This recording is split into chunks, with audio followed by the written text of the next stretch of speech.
ang ating poging-poging pastor. Woo! Oo nahawa ka na, Kuya Nap. Pangalawa lang ako sa iyo, Kuya Nap. Praise God. Tingnan mo yung katabi mo, ang pogi-pogi, ang ganda-ganda. Yan, Pasko na, maya-maya, Pasko na. At napakabuti ng Diyos, tayo ay nagkasama-sama ngayong magpapasko. Okay, ready na ba ang mga handa nyo mamayang gabi? Kayo ba ay meron ng mga regalo? Hallelujah. Di bale, may regalo man tayo o wala, ang mahalaga, importante, ang Panginoong Yesus ay merong ibinigay sa ating regalo, ang buhay na wala hanggan. Kayo ba sigurado nang may buhay na wala hanggan?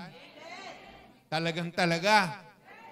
Kailangan siguraduhin natin kasi yan ang ibig sabihin ng Pasko. Sino dito nakakasaulo ng John 3:16? May premyo. Ayan. Dadagdagan kayo ng tigagatlong kutsara ng spaghetti. Okay. Unang palaro. Ayan ha, palaro agad tayo. Laping ng isang cup dyan. Pag babae, bag. Okay ha? Pupunta sa harap. Ang sino una makapunta sa harap?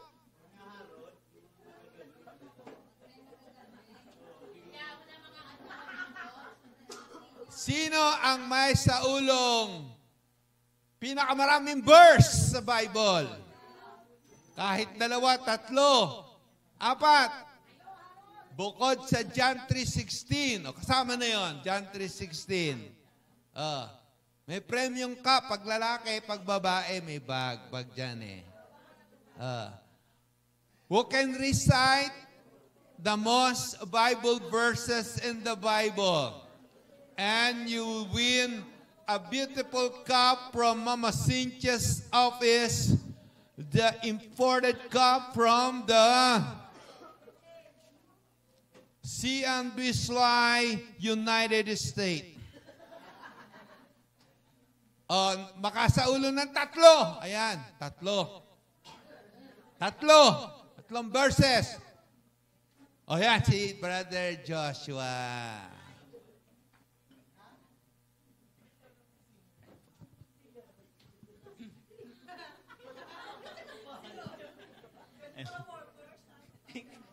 Wala tumataas eh. Ayun po, Jeremiah 29:11. For I know the plans I have for you, says the Lord. For I know the plans that I have for you, says the Lord.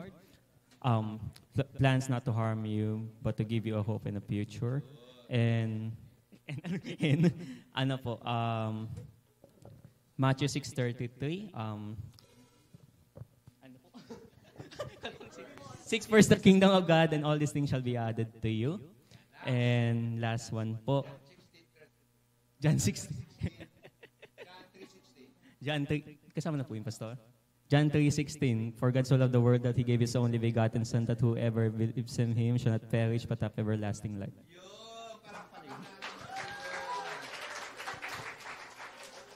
Okay, praise be to God. Last, mamaya na kasing iba. Bag naman. Love, pahinga ng bag. Yung isa yung brown. Ayun o.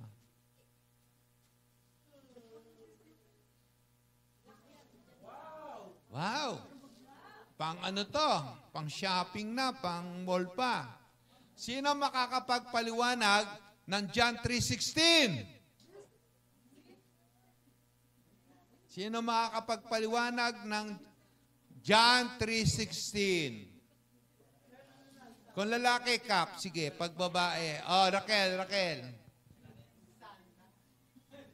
Santa, ikaw. Santa. Paano mo, anong ibig sabihin ng John 3:16? Awan. God so loved the world. Bakit? Anong paliwanag sa John 3:16? Tayo ka, Santa. Tirakel.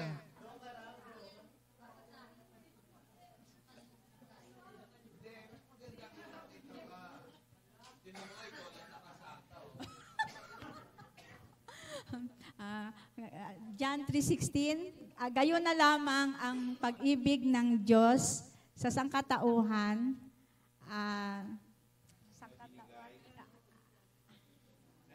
Na ibinigay. Teka, wait lang. Ibinigay ang kanyang kaisa-isang bugtong na anak upang ang sumampalataya sa kanya ay di mapapahamak, kundi magkakaroon ng buhay na walang hanggan.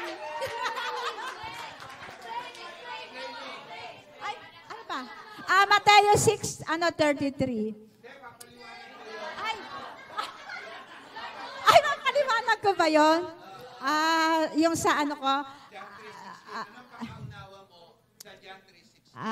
Ito po yung ano Ito po yung ano natin ngayon, yung sineselebrate natin ngayon. Opo, ito yung sineselebrate natin ngayon na ito yung libre regalo ng ating Diyos. Yan. Yan po yung kahulugan. Thank you po. Palakpakan natin si Lord. So, ang title po ng ating message ngayon ay Joy to the World. Tanong mo nga yung katabi mo, masaya ka ba?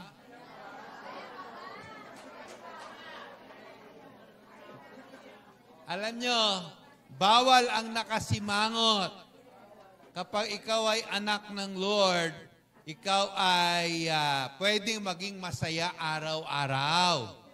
May pera o wala, mayroong sakit o wala, may handa o wala, tayo ay inaasahang makakaranas ng rejoicing. Sabi nga ni Pablo, di ba si Pablo nakakulong at ang hindi maganda yung kalagayan niya, pero sabi niya sa libro, Philippians, rejoice in the Lord always, and again, I say rejoice. Bakit?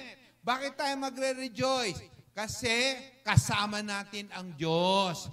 Hindi niya tayo iiwan at pababayaan. May problema ka ba ngayon? Huwag kang matatakot. Kasama mo ang Diyos na buhay. At alam nyo ba, maging ang kamatayan ngayong blessing na. Naniniwala ba kayo pati kamatayan blessing na? Kaya tanongin mo yung katabi mo, naniniwala ka bang blessing yon? Ayan, sino na ngayon ang gustong pumunta sa langit? Yan, hallelujah. Si Pablo gustong-gusto niya nang mamatay para makasama ang Lord. Ang dahilan lang kaya ayaw niya pang mamatay para patuloy siyang makapaglingkod sa mga mananampalataya na lumago sa kagalakan sa pananampalataya. Kaya sabi niya, naiipit ako. Gustong-gusto ko nang mamatay para makasama ang aking Panginoong minamahal. Pero gusto ko pa rin manatili para makapaglingkod pa ako sa aking mananampalataya. Naguguluhan ako, sabi ni Pablo. Pero pinili pa rin niyang manatili sa lupa para patuloy pang umunlad sa pananampalataya. Ang kapatiran. Nakakatuwa, no? Bakit? Kasi ang kamatayan, papunta tayo ng paraiso. Di ba sabi ng Panginoon doon sa magnanakaw sa kaliwa, sa kanan? Katotohanan ang sinasabi ko sa iyo, sa araw na ito, ipagsasama kita sa paraiso. Kaya ang kamatayan, isa ng malaking blessing yan. Dahil hindi na tayo pupunta sa kaparusahan. Doon na tayo pupunta sa walang hanggang kagalakan at kalwalatian ng Diyos.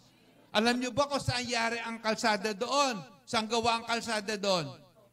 Ginto. Di ba ang ginto dito, kinakarat-karat? Doon sa langit, anong ang ginto doon? Kinakalat-kalat lang. O dito karat-karat, doon kalat-kalat. O yung gate doon, alam nyo ba kung saan gawa yung gate doon? Pagka namatay tayo, papasok ka sa gate na yon. Alam nyo kung saan gawa yung gate doon? Sa mamahaling iba't ibang klaseng mga bato, mga perlas, mga jasper, mga emerald, mga kung ano-ano. So gusto nyo ba makita ang gate na yan, makalakad sa ginto? Kuya na po ka kutsilyo.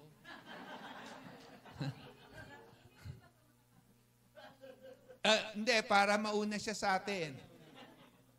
Totoo po mga kapatid.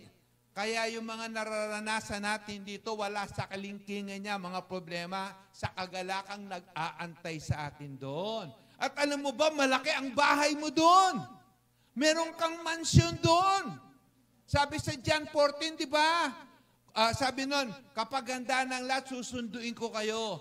Doon ay merong mga sa mansyon. Meron akong lugar para sa inyo. Kaya sigurado kung dito wala ka pang bahay at lupa, doon meron ka na. At di ko alam kung sino mas malaki ang bahay at lupa. Ang sabi doon, mas malaki daw ang bahay at lupa mo pag ikaw ay mas maraming nagawang paglilingkod dito sa Panginoon. Kaya mga kapatid, joy to the world! At yan po ay nasa Matthew, basahin po natin, tayo po tayong lahat. Praise be to God. Let's all rise up and let's read Matthew chapter 2 verses 9 to 11. Ready, go!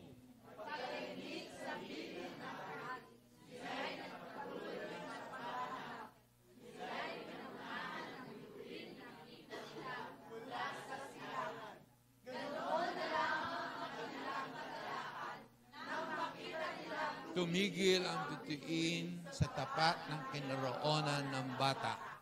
Pagpasok sa bahay, nakita nila ang bata sa piling nila, naghanap nila. Nagpakilala sila at sinamba ang bata. Inihandog din nila.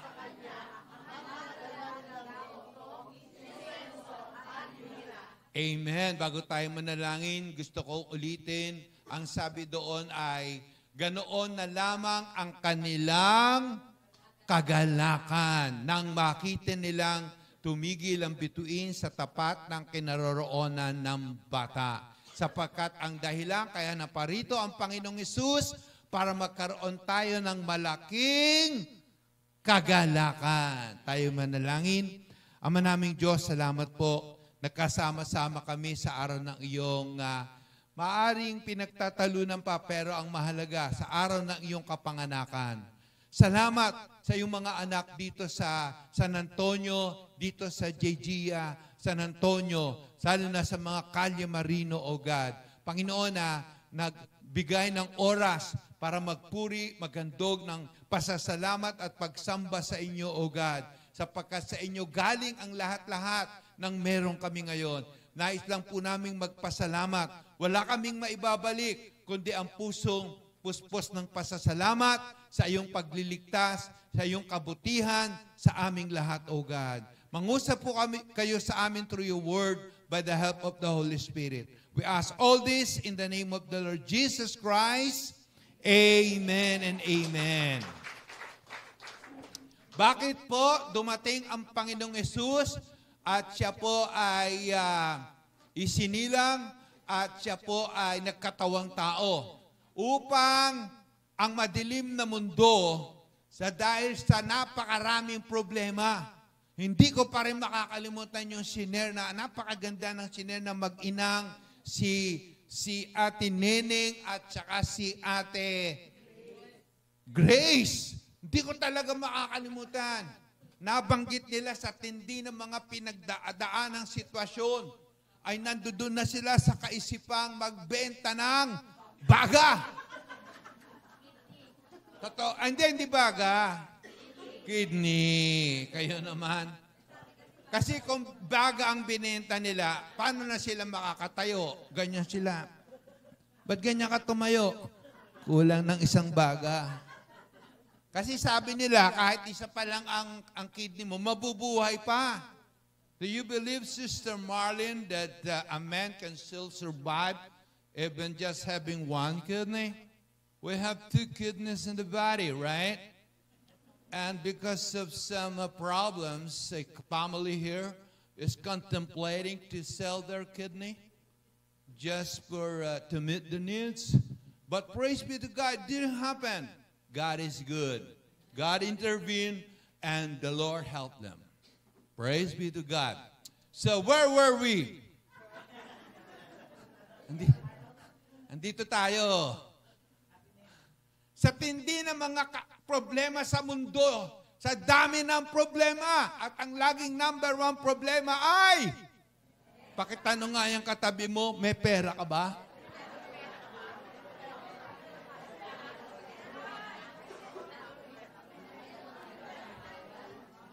Palagi na lang yan ang problema. Pero alam niyo ba mga kapatid, pag inuna mo ang Panginoon, ang pera ang mamomblema sa'yo. Palagi mo lang siyang unahin. Dahil lahat ng, sabi, all these things shall be added unto you. Ang pera, mabilis tumakbo yan, mailap yan. Kaya pag yan ang inuna mong habulin, hindi mo maaabutan yan. Pero yung may hawak ng ginto, yung may hawak ng silver, pag siya ang nahabol mo, pag siya ang naabutan mo, siya ang may-ari ng lupa, ng langit, ng ginto. Magugulat ka na lang, may uutusan siyang mag-abot sa iyo ng ginto. May uutusan siyang mag-abot sa iyo ng pagpapala. Mga ilang minuto pa lang ako pa ganyan-ganyan eh.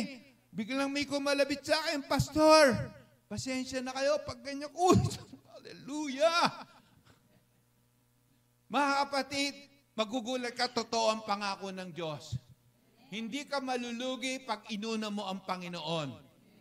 Hahabulin ka ng pagpapala. Hindi mo kailangan mataranta. Ang Diyos ang bahala. Merong mga pantas. Mga pantas. Wala pang nagagawa ang Panginoon. Hindi pa siya nagsisimula. Hindi pa siya nangangaral. May dumating ng mga pantas. May dalang ginto, insenso at mira. Kapatid, kapag nasa kalooban ka ng Diyos, hindi ka dapat madiliman sa problema. Sapagkat hindi matatalo ng dilim ang liwanag. At si Jesus ang liwanag na tinanggap mo nang ikaw ay sumampalataya. Huwag ka lang susuko. Dinatna ng Diyos ang mundo na madilim sa iba't ibang anyo ng problema. Sa iba't ibang anyo ng mabibigat na sitwasyon. At dahil sa pagmamahal ng Diyos, hindi mananatili. Hindi niya gustong manatili sa kadiliman ng tao. Kaya ang sabi niya dito sa mga shepherds na pumunta kayo sa lugar na yon.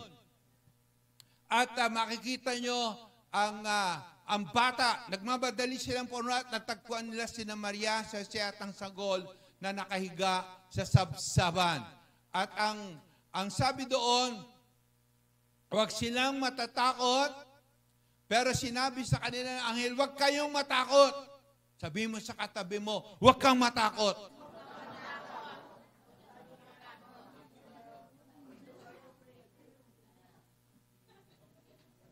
Sa Bible, ilang beses sinabi ang huwag kang matakot. Uy, ang galing ni Jacqueline. Hallelujah. Bigyan ng bagyan, my wife.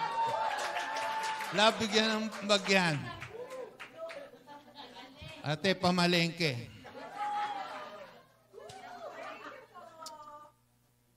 $365. Ilang araw meron sa isang taon? Ang dami sumagot. Tama kayong lahat. Ilang bang... Bawat araw gusto sabihin sa atin ng Panginoon, wag na wag kang matatakot. Merong Diyos na lumikha ng langit at lupa ng liwanag na nangakong hindi tayo iiwan at pababayaan. Kaya sinabi niya dito sa mga shepherd boy, ay wag kayong matakot dahil naparito ako, anghel po nangungusap na yan, upang sabihin ang magandang balita na magbibigay ng malaking kagalakan sa lahat ng tao. sapagkat isinilang ngayon sa Bethlehem, sa bayan ni Haring David ang inyong tagapagligtas, ang Kristo na siyang Panginoon. Ito ang palatandaan upang makilala ninyo siya. Makikita niyo ang sanggol na nababalot sa lampin at nakahiga sa... mga kapatid, ang sabi diyan ay, huwag tayong matatakot. Paano hindi ka matatakot kung hanggang sa ngayon, hindi pa rin nalulutas? Meron pa ba kayong mga problemang hindi nalulutas? At ngayon papasok na ang bagong taon ay parang sasama pa siya sa atin. Bagong taon na, 2025. Pero yung problema natin ng 2024, 2020, gusto pang pumasok din kasama natin. Gusto nyo bang wag nang makasama yung mabigat na problema na yan? Gustong-gusto nyo na bang lubusan na maglaho yan? Alam nyo ba yung Israel? Tumakas sila sa Egypt, di ba? Papasok sila sa Promised Land. Pero laking gulat nila, ito kasama ang mga army. Kasama yung army ng Egypt, the powerful army at the time. At sila ay lulusubin. Takot na takot sila. Ano ang sabi ni Moses? Huwag kayong matakot. Sapagkat ang mga nakikita nyong mga kalaban, mga problema, hindi nyo na makikita mula ngayon. Naniniwala ba kayo yung mga problemang gumugulo sa atin, posibleng hindi na natin makita? Posibleng hindi na natin maramdaman? Ang mga lumang bahay ay maaayos. Ang mga matatagal na pagkakautang, mababayaran na yan. Ang mga karamdamang ayot umalis-alis sa katawan, mawawala na yan. Naniniwala ba kayo dyan? Ang trabahong parang mahirap makuha, makukuha na yan. Ang promotion, ang kalusugan, darating na yan. Ang tanong, paano? Yan. Itabihin nyo, paano? Hallelujah, paano? Una, hindi ko na alam kung paano. Pero basahin muna natin to. Ang sabi dyan, nagpunta si Felipe sa sunsod ng Samaria. Ang Samaria, tad ng problema. Ang pamilya mo ba ay tad ng problema? Sino dito may pamilya? Mahal nyo ba ang pamilya nyo? Talaga bang mahal na mahal nyo? Gusto nyo bang mapuno ng malaking kagalakan ang pamilya nyo? Mapuno ng pagkilos ng Diyos? Pinuntahan ni Felipe at ipinahayag doon ang Kristo. Nang mapakinggan ng mga tao si Felipe at makita ang mga himalang ginagawa niya, inisip nilang mabuti ang kanyang sinasabi. Ang masasamang espiritu ay umaalis sa mga taong sinasapian ng mga ito. At sumisigaw habang lumalabas. Ang Samaria ay puno ng mga taong sinasapian ng masasamang espiritu. At ang sabi diyan, maraming lumpo at pilay ang napagaling. Ang Samaria ay lugar na kung saan maraming mga taong may sakit, may problema, mabibigat ng sitwasyon, punong-puno ng kadiliman. At nang nakita nila, marinig nila si Felipe na nangangaral ng patungkol sa Panginoong Hesus. Para bang isang madilim na lugar na biglang mayroong nagdala ng ilawan. At doon sa lugar na yon ay biglang nagliwanag at nagkaroon ng pag-asa na sa buhay na to hindi ka pwedeng mawalan ng pag-asa sapagkat gusto ng Diyos magtagumpay ka sa kanyang pagkalika sa iyo. At dahil doon, nagkaroon ng nagkaroon? Malaking kagalakan. Ang tanong, paano magkakaroon ng malaking kagalakan? Gusto nyo ba malaman kung paano? Hallelujah. Sinasabi ko sa inyo mula ngayon, hanggang sa mga darating na araw at taon, mapupuno ng kagalakan, hindi lang ang puso mo, kundi ang mga kasama mo sa bahay. Paano? Kapatid, tingnan nyo ha, kung babalikan natin yung binasa natin, at ito, Homs Hukom, bago ang unang assignment Sabihin nyo, unang assignment. Ready na ba kayo sa unang assignment? Ang Israel at that time puno ng kadiliman, kasawian, kalungkutan, sapagkat sila ay sakop ng isang malakas na bansa, ang Madyanita. Hindi sila makakain ng maayos, lagi silang nagtatago, lagi silang tumatakbo. Laging short ang budget, laging kinukulang, laging takot, araw-araw ay takot. Ngayon, marami na sa kanila naghihirap hanggang kumilos ang Diyos at nagpakita kay Gideon. At ang sabi ni Gideon, ang sabi niya, nasa na po yung Diyos na nagligtas sa amin sa Egypt? Nasa na po ang aming ang dati naming karangalan? Ang sabi ng Diyos kay Gideon ay, humayo ka at talunin mo ang mga kalaban. Ngunit paano ko magagawa yon? Ito muna, pinagawa muna ng Diyos kay Gideon ang isang napakahalaga. Sabihin niyo, napakahalaga. Ang sabi dito, magpatayo ka ng tamang altar. Sabihin niyo, tamang altar. Pag may tamang altar, mayroong maling altar. Pag mali ang altar, hindi mo mararanasan ang kapangyarihan ng Diyos na buhay. Kahit na sabihin mo ikaw na ang pinakamabait, pinakamabuti, pinakamapagbigay, pero pag wala kang tamang altar, hindi mo mararanasan ang pag-alis ng kadiliman sa iyong buhay. Nagugulat ka, ang bait-bait mo naman, mapagbigay ka, ba't parang lagi kang nadidepress, lagi kang nai-stress, namimiss mo na ang tumawa ng malakas, ang ngumiti na hanggang tenga, magkaroon ng kagalakan. Marami ka naman pera. Naniniwala ba kayo kahit maraming pera ang tao, pwede pa rin ma-depress? Naniniwala ba kayo kahit ikaw ang pinakamaganda, ang pinakapogi, pwede ka pa rin ma-stress? Ako nga hindi, wala pa naman akong sinasabi.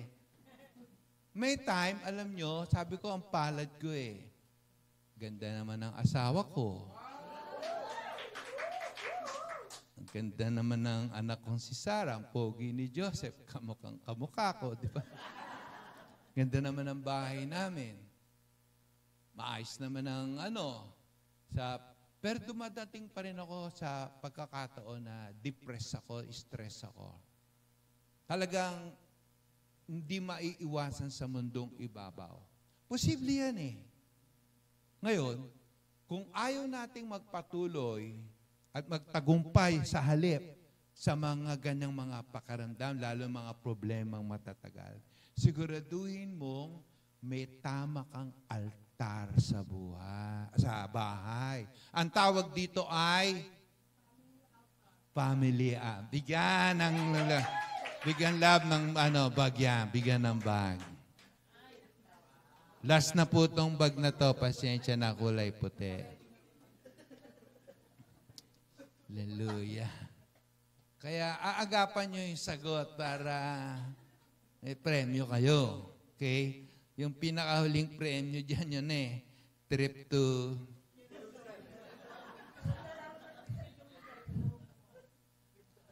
Okay.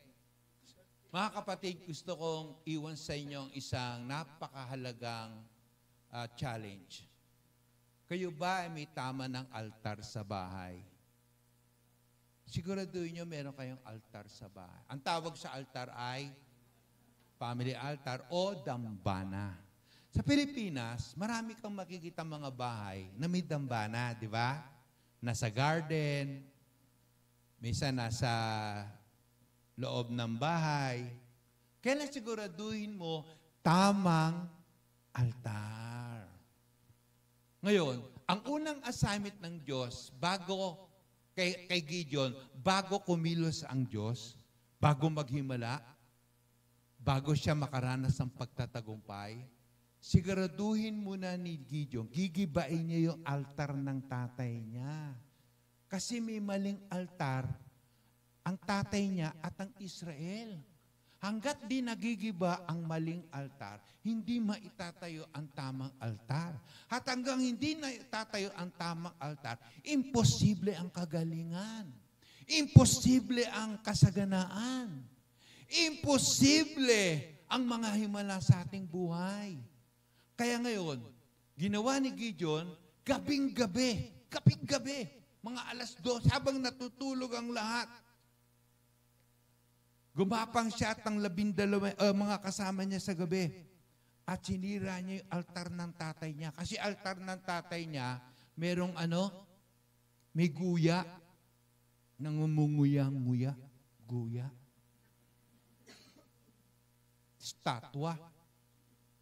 Hindi alam ng Israel, ba't sila naghihirap, bakit sila ay napupuno ng kadiliman, ba't sila inaalipin, ba't sila ay nadadaig ng kalabanan. Hindi naman yon ang kalooban ng Diyos. Nung sila ay tinawag ng Diyos, ang kalooban ng Diyos, sila ay maging ulo, maging tagapanguna, maging pangunahin, mga pinakaunang bansa. Alam niyo ba kaya tayo nilikha at tinawag ng Diyos? Para tayo ay itaas ng Panginoon. Madaig natin ang kahirapan, madaig natin ang kalungkutan, madaig natin ang karamdaman, ang kahirapan. Upang makita ng lahat na ang sinumang sumasamba sa Diyos, na pinapagpala ng Panginoon ng kalakasan, ay sila'y maaakit din na lumapit sa Diyos at sila man din ay pagpalain sa pamamagitan na nakikita sa ating buhay. Pero bakit hindi nangyayari? Hindi nangyayari kasi meron silang maling altar. Kaya kapatid, ito na yung panahon. Magtayo tayo ng tamang altar sa ating mga bahay. At kapag nagtayo ka ng tamang altar sa bahay, magugulat ka na lang. Pataas ng pataas sa kalakasan, sa karunungan, ang iyong pamilya, ang iyong mga anak, ang iyong asawa, pataas ng pataas ang kanilang spiritual growth, ang kanilang financial, ang kanilang emotional growth. May magandang mangyayari. At ang bawat tao, bawat pamilya na mayroong dambana ng Diyos, makakaranas ng sunod-sunod na himala sa buhay. At ang pinansyal, nako, tanungin nyo na lang si Mama Cynthia. Pag na ako, tanungin nyo na lang si Mama Cynthia. Siya na mismo ang talagang hindi na mabilang. Wow! Sobra naman yon. Hallelujah! Praise God. Baka palagi ka na lang nanlilibre sa Jollibee. Magugulat sa iyong kaibigan mo, panalibre mo sa amin sa Jollimac ka. Lagi ka na lang may panlibre, lagi ka na lang may pambigay, may pantulong. Sapagkat lahat ng yan ay binibigay sa iyo ng Diyos. Dahil nakikita ka niya, daluyan ka ng pagpapala. Kaya masagana kang pagpapalain ng Diyos para patuloy kang maging pagpapala. At yan ay mangyayari kapag nagpasya ka ngayong gabi. Sige po ngayong gabi, Panginoon, magtatayo ako ng dambana mo sa aming bahay. Pastor, mag-isa lang po ako. Umpisahan mo sa mag-isa. Alam niyo, nung ako ay naging Christian, ako pa lang po ang Christian. Doon sa kwarto ko, nagtayo po ako ng dambana. At doon po ay lagi akong tumatawag sa Panginoon na maligtas si tatay, maligtas si nanay, maligtas yung mga kapatid ko. Ang sabi ko sa Panginoon, nung nandun ako sa dambana, gusto ko rin silang makasama. And praise be to God. Madaling nadala si tatay, madaling nadala si kuya, si ate, mga kapatid ko. Hindi po sila ng Panginoon. Ang pinakamatagal yung nanay ko.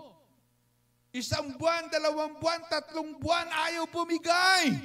Pero kung anong imposible sa tao, posible sa Diyos na buhay. Pagkalipas ng 1 taon, lumambot yung mother ko. At siya ay kumilala at tumanggap din kay Jesus bilang Panginoon at tagapagligtas. Alam nyo mga kapatid, dumating ang time na kasama ko na sa dambana yung aking mga kapatid na babae. Pagkatapos paglipas pa ng mga linggo, buwan nakasama ko na rin si Kuya Boy ko. Pagkatapos nakasama na rin namin si tatay ko. At that time, kami taon-taon binabaha kami. At that time, mahirap na hirap kami magpagawa ng bahay. Pero sa pamamagitan ng pag-iyak namin doon sa dambana na yon, unti-unting kumilos ang Diyos hanggang nagkaroon kami ng sarili naming bahay at lupa. At hindi ko pa malilimutan, wala na kami pang-aral. At doon sa dambana, hiniling namin sa Panginoon ang pagkilos niya para makatapos ng pag-aaral yung mga kapatid ko. At nakatapos. Kami nga lang ni Mama Cynthia, ang isang hindi namin malilimutan, karag-karag na yung sasakyan namin. Si Green, Hilux. May pagkakataon, hindi ko alam kung meron kami pagkakataon, pupunta kami ng Baguio. Mama Cynthia, proud na proud kami. Ang laki ng ginastos namin dun sa Kulay Green na yun. Pagdating namin sa Rojas Boulevard, pumupugak-pugak na. Sabi ni Kuya Bo, Pastor, tutuloy ba natin to? Gusto kong sabihin niya, okay, laban lang. Tuloy mo! Pagkatapos, nagbibiyahe pa rin kami. Malapit na yata kami sa US Embassy. Hirap na talaga. Ayaw na talaga. Ang sabi na lang namin, Kuya Bo, ibuelta mo na. Ibalik mo na. At hindi na namin maipanik sa tataas yun.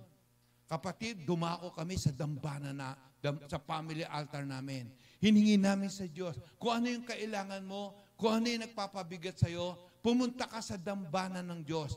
At doon mo, hingin sa Panginoon yung kailangan mo. Hingin mo sa Panginoon kung ano yung matagal nang gumugulo sa'yo. At sisiguraduhin ko yung sasagutin ka ng Diyos na buhay. At ngayon pinagpala kami ng mga sasakyan na galing sa ating Diyos na buhay. Palakpakan natin ang Panginoon. Si Sarah namin kumuha ng board exam ng tawag doon, LED.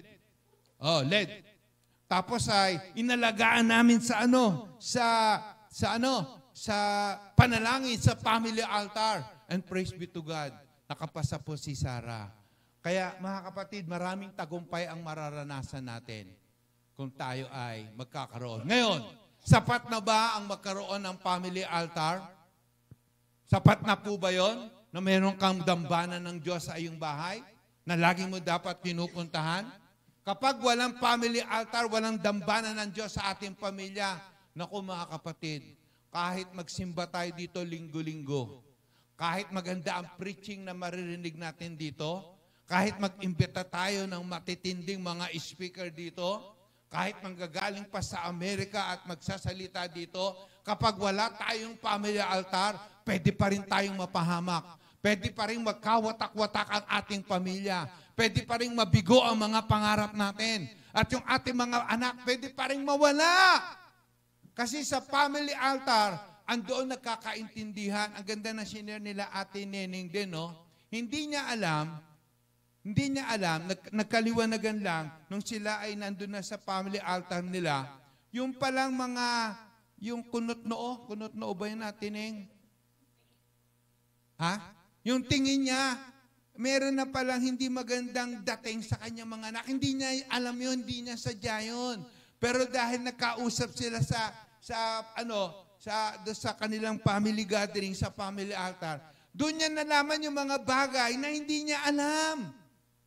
Kasi sa family altar, katulad ng isang beses, nagka-sharing kami, ang balak talaga sana namin, mag-pray agad eh. Inabot kami ng alas 11 ng gabi, ng pag-uusap ng mga anak ko, ng anak namin ni Cynthia, at marami pang bagay na maraming nasisettle.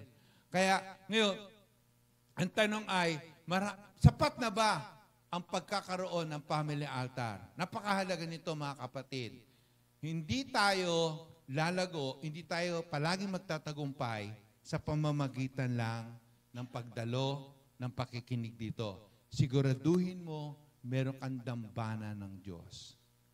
Nung sinunod ni Gideon ang tamang altar, 300 lang ang sundalo niya. Ang natalo nila ay ilan? Mahigit 300,000. 300, and they overcame more than 300,000. Dahil pag may dambana ka ng Diyos, yung hindi mo kaya, makakaya mo sa tulong ng Diyos na buhay. Kikilos siya. Ngayon, eto si Cornelius. Ang tanong ko kanina, sapat na ba yung meron kang family altar? Acts 10:31. Ang sabi dito, Cornelius replied, 4 days ago I was praying in my house about this same time. 3 o'clock in the afternoon. Sabihin nyo, 3 o'clock in the afternoon. So, nagpe-pray daw siya. Doon sa kanyang dambana ng Diyos, ay nananalangin siya. At hindi, ano yun custom niya na yun. Basta hapon, pumupunta na siya sa dambana ng Panginoon. Si Daniel, ilang beses pumupunta sa dambana ng Diyos? Hulaan nyo. Bigyan ng cup. Bigyan ng cup, love.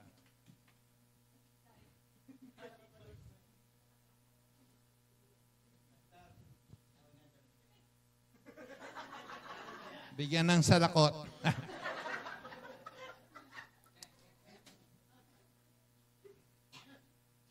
Three times si Daniel. Ito, araw-araw. 3 times, ang galing, no? Ikaw, ilang beses kang napunta sa dambana ng Diyos? Araw-araw din ba? May problema o wala, pumunta ka sa dambana ng Diyos. Magugulat ka kung paano ka itataas ng Panginoon. Suddenly, a man in dazzling clothes was standing in front of me. Angel yan. Biglaan daw. Nandoon siya, lumalagi sa dambana ng Diyos, sa kanilang family altar. Biglang may lumabas na anghel. Minsan, naasahan ko yan Kasi ako, meron kaming dambana, doon kami sa salas, meron din kami sa kwarto. Ne-expect ko isang araw, pag ako nagpe-pray, biglang mililitaw na anghel. Kasing, Ruel! Lord, tatama ka ngayon sa loto. Hindi kalooban ng Diyos, hindi yan ang sasabihin niya. Kasi sugal din yun kaya hindi po tayo doon. Ngayon, ang sabi diyan, he told me, Cornelius, your prayer has been heard. Hallelujah. Kada pupunta ka sa family altar, hindi ka pa nagsisimula, naririnig ka na ng Panginoon. Naniniwala ba kayo doon? Alam na ng Diyos yung kailangan natin bago pa natin sabihin. Alam na ng Diyos yung kahilingan mo bago ka pa mag-umpisa. Ang sabi dito, your prayer has been heard. Dininig na ng Diyos yung prayer niya. At itong mahalaga, and your gifts to the poor have been nakita ng Diyos. Kapatid, hindi sapat yung dasal ka ng dasal sa Panginoon. Gusto din ng Panginoon kung gaano ka kasipag pumunta sa family altar, ganon ka rin kasipag, gumawa ng, tama ang sagot niya, love. Bigyan ng altar yan. Ng bag. Cup na lang, love. Cup, yan.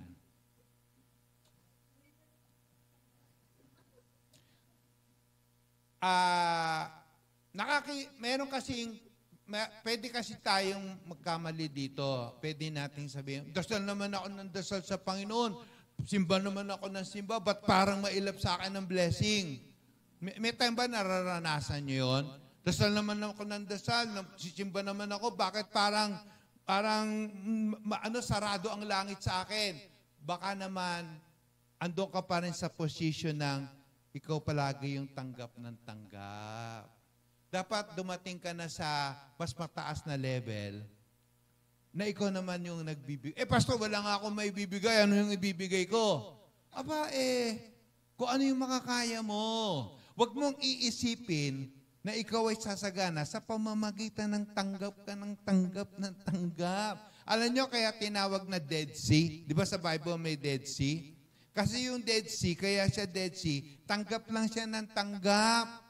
Pero merong isang Sidon, release siya ng release sa mga ilog. Kaya masigla yung na yun. Alam nyo yung bisita natin ngayon? Grabe. Ang tindi ng bisita natin, Sister Marlene. I'm sharing with them your testimony on the blessing of giving and sharing. And, touching lives of people while giving them something and sharing the love. You testify that to me, right? So I'm sharing this to them. joy ni Sister Marlene ang magbigay ng magbigay. Alam nyo, nag-design niya mag-stay ng 1 year dito. At ang nais niya, magbigay ng magbigay. Tumulong ng tumulong para sa pamamagitan nun, ang pag-ibig ng Diyos ay maramdaman ng maraming tao. Di ba? Ang ganda ng sharing ni... Meron siyang libro. He wrote a book. And I'm still reading that book. I'm not yet done and finished reading the book. But so forgive me. I'm only in chapter 8. But still working on it. And I believe tonight I'll be able to. So, mga kapatid, nakakadama siya, sabi niya sa akin, ang sarap-sarap ng pakiramdam. Alam niyo ba mas masarap ang magbigay kaysa tumanggap? Ang sarap ng pakiramdam. Kaya, ang sabi dito kay Cornelius, napansin ng Diyos, hindi lang prayerful si Cornelius. Matulungin pa siya. At hindi papayag ang Diyos na hindi siya maligtas. Hindi papayag ang Diyos, hindi matupad yung plano ng Lord sa kanya. Kaya nagpakita ang anghel. To the point na natuwa ang Diyos kasi pinagsabay ni Cornelius ang pagiging mapanalangin sa kanyang family altar at ang pagiging mapagbigay. At napansin nyo ng Diyos, to the point inutusan niya ang anghel. Pumunta ka sa bahay ni Cornelius. At sabihin mo sa kanya, ang pagliligtas na gagawin ko sa kanya. Hindi pa payag ang Diyos na hindi ka pagpalain. Naniniwala ka ba dyan? Sabihin mo sa katabi mo, hindi pa payag ang Diyos na hindi ka pagpalain.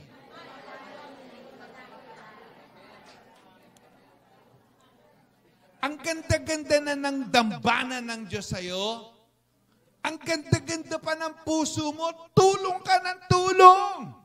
Kaya kilala ka na sa barangay na isang taong palautang.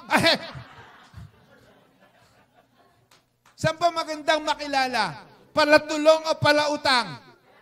Ayan.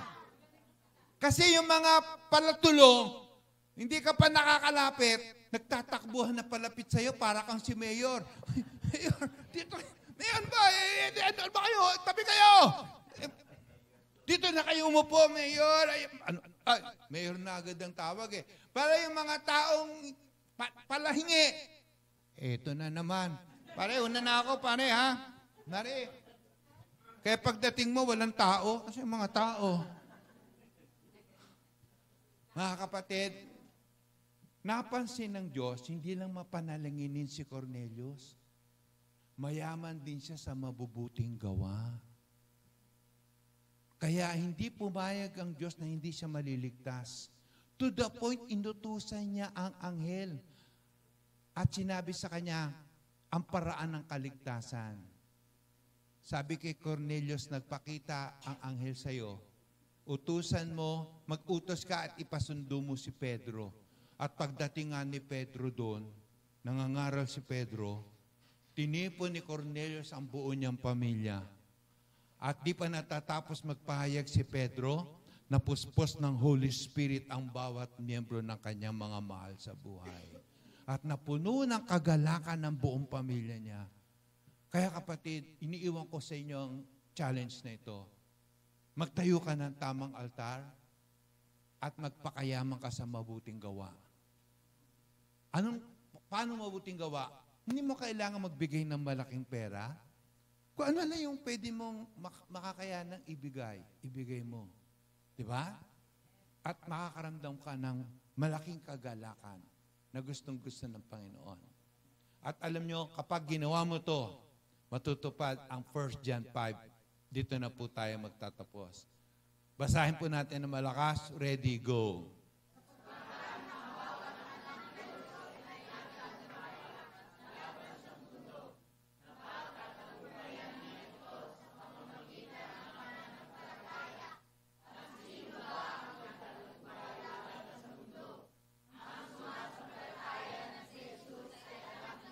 Amen. Palakpakan natin ang Panginoon.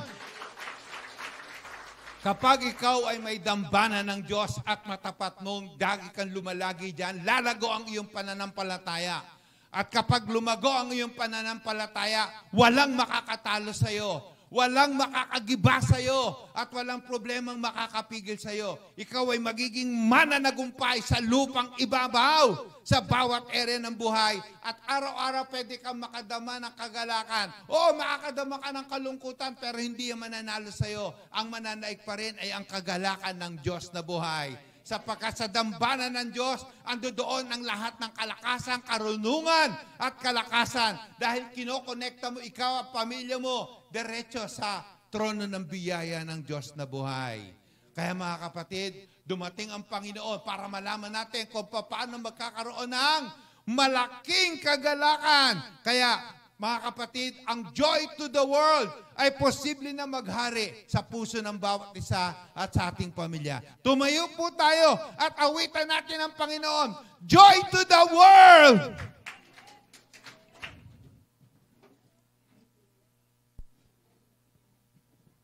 Mangangaroling tayo. Yan. Yan. Mahal mo yung katabi mo, bigla kang bigyan ng 20. Hallelujah. Joy to the world.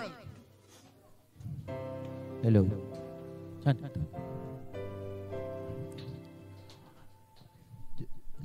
Lord, salamat. Ikaw ay isinilang upang magkaroon kami ng malaking kagalakan sa gitna ng kadilimang puspos ng mga problema. Sapagkat nagsisindikan na ngayon ng maliwanag na ilaw sa gitna ng kadiliman upang ang lahat ng nalulungkot ay makadama ng kagalakan. Lahat ng mga Panginoon nakukulong ng mabibigat na sitwasyon ay lumaya. Salamat! Salamat po, O Diyos. Joy to the world. Joy to the world. The Lord has come. The Lord has come to us. Joy to the world, a Savior for all. The Lord has come, the Lord has come to us. And He shall reign forever and ever. And He shall reign forever. And He shall reign forever and ever, and He shall reign forevermore.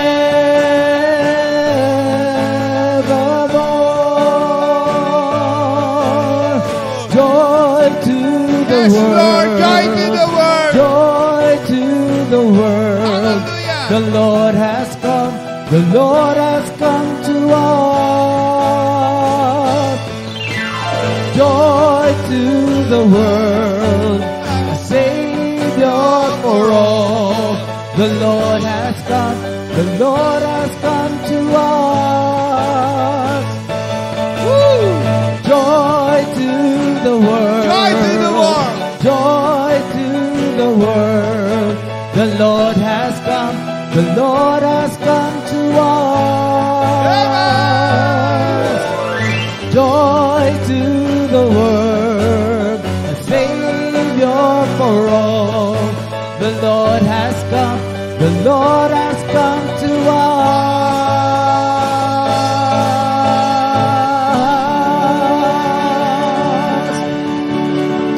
Yes, Lord. Panginoon, dahil Ikaw ay dumating, nagkaroon kami ng malaking pag-asa na magtagumpay sa gitna ng kadiliman, Panginoon. Sapagkat, O Diyos, Ikaw ang ibinigay na magbibigay sa amin ng tagumpay. Dumating ka, Panginoong Hesus, at napuno ng liwanag ang kapaligiran. Hindi kami dapat nawawalan ng pag-asa. Pwede kaming, Panginoon, magtayo ng tamang altar. Dumako sa lugar na yon. Sambahin ka, purihin ka, at biglang malalaglag ang mga tanikala sa aming mga kamay. Biglang magbubukas sa mga bakal na pintuan. bigla kaming lalaya at makakadama ng kagalakan. Kami at ang sambayanan namin ay maliligtas. Panginoon, tinataas ko po sa iyo ngayon ang lahat ng sambayanan. Tulungan mo kami magkaroon ng tamang altar sa aming mga bahay. Tulungan mo kami mula ngayon sa pagtatayo namin ng tamang altar. Yung mga matatagal ng problemang nanggugulo sa amin na hindi na namin makakasama sa bagong taon. Yung mga matatagal ng karamdaman at kahirapan, magwawakas na, O Diyos na buhay. Naniniwala kami, Panginoon, sa dambana ng Diyos. Wawakasan mo ang lahat na nagpapabigat sa amin, nagpapahirap sa amin. Lalaya at malaya na kami, Panginoon. Joy to the world has come, O God on earth. Hallelujah! At Lord, maraming pamilya dito ang mananagana sa iyong biyaya. Magiging kakaiba ang 2025, Panginoon. Itong Pasko na to magiging kakaiba, O Diyos, sapagkat nagpasya kami magtayo ng dambana ng Diyos, the family altar. At ang bawat pamilya ngayon dito, Panginoon, ibang klaseng lalim ng pag-ibig ang mararanasan, ang paggagalangan at pagtutulungan, at ang sa ibang uri ng kapayapaan ang mararanasan sa pamilya ng bawat isa. Mula ngayon, Panginoon, makakaranas ng kakaibang paggalaw ng banal mong Espiritu ang pamilya ng bawat isa sa amin. Wala kang ipapahintulot na mapapahamak sa aming pamilya. Lahat maliligtas at ang matatagal ng problema magwawakas na, Panginoon. Ito man ay pinansyal, pisikal, relasyonal, O God. Mabubuo ang aming mga pamilya. Lalakas at maliligtas ang aming pamilya. Walang mapapahamak, O God. Inaangkin namin yan sa pangalan ng aming Panginoong Hesus at ang bawat isa magsabi ng Amen. God bless you. God bless you.